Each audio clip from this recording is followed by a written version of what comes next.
Welcome to this tutorial.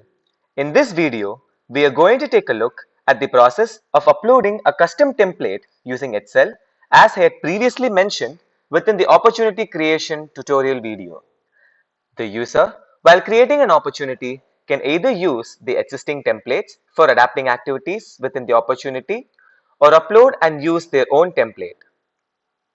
This can be done by clicking on the Create button, navigating to the Adapt Template section, and clicking on the Upload button. Here, the user need to provide a name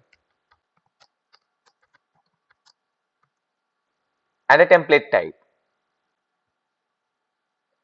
and the template can be added as an Excel file. Note that the file should be in table format and the headers are taken up as activity items.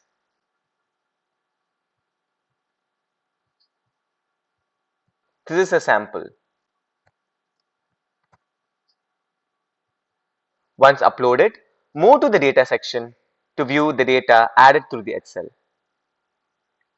Once all the particulars are checked, the user can upload the template and use it successfully. Thank you for watching.